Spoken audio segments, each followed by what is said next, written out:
रामायण में एक नहीं बल्कि दो सीता के होने का रहस्य और अग्नि परीक्षा में माता सीता के न जलने का कारण क्या आप जानते हैं? रामायण में कुछ ऐसे रहस्य वर्णित है जिसके बारे में जन साधारण को बेहद कम जानकारी है। उनमें से एक है रामायण में दो माता सीता के होने का रहस्य और बहुचर्चित घटना अग्नि परीक्षा का रहस्य। ये दो घटनाएं ऐसी हैं जो जिस प्रकार बताई गई हैं, उस प्रकार घटित नहीं हुई है, बल्कि एक ऐसा पहलू है जो कथा में इस प्रकार छुपा है कि सबके लिए रहस्य बन गया। क्या है पूरा प्रकरण, चलिए जानते हैं। पौराणिक कथाओं के अनुसार रामायण में एक नहीं बल्कि दो माता सीता थीं। जब माता सीता का अपहरण हुआ तो वो असली सीता नहीं बल्कि माया सीता थीं। अग्नि परीक्षा में भी माता सीता नहीं बल्कि उनकी प्रतिरूप माया सीता ही थीं। अग्नि देव ही असली सीता को लेकर श्री राम के समक्ष आए। रामायण में एक नहीं बल्कि दो सीता के होने का रहस्य। रामायण में अग्नि परीक्षा की घटना सामाजिक दृष्टिकोण से बेहद महत्वपूर्ण है, लेकिन अग्नि परीक्षा में एक रहस्य छिपा है। इसके अलावा एक रहस्य इस बात को लेकर भी है कि रामायण में माता सीता एक नहीं बल्कि दो थीं।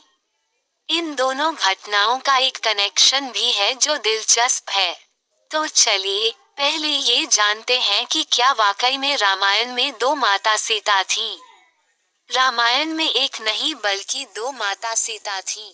पौराणिक कथाओं के अनुसार रामायण में एक नहीं बल्कि दो माता सीता थीं और उनमें से एक असली और एक माया थी।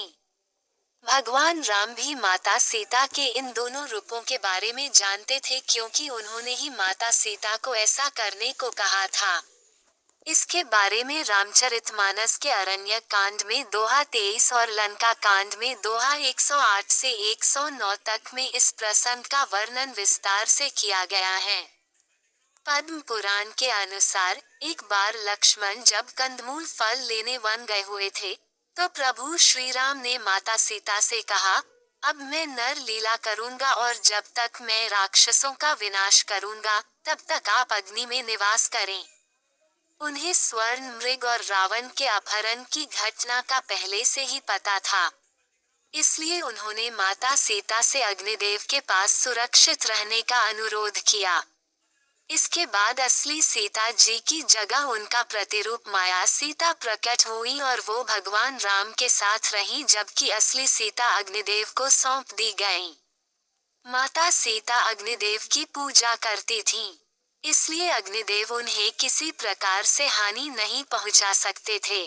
पूरे वनवास के दौरान माया सीता ही प्रभु राम के साथ रहीं।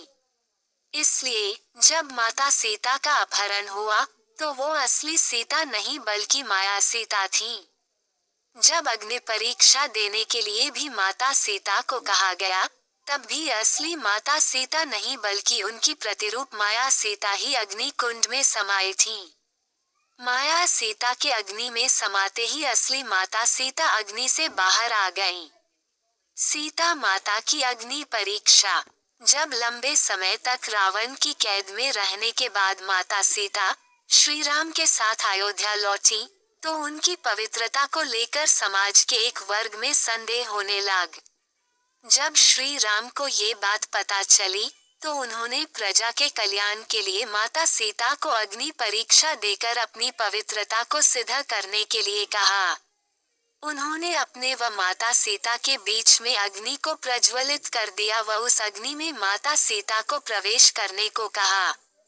माता सीता ने जैसे ही धधकती अग्नि में प्रवेश किया, वैसे ही वहां अग्निदेव असली सीता को लेकर प्रकट हो गए।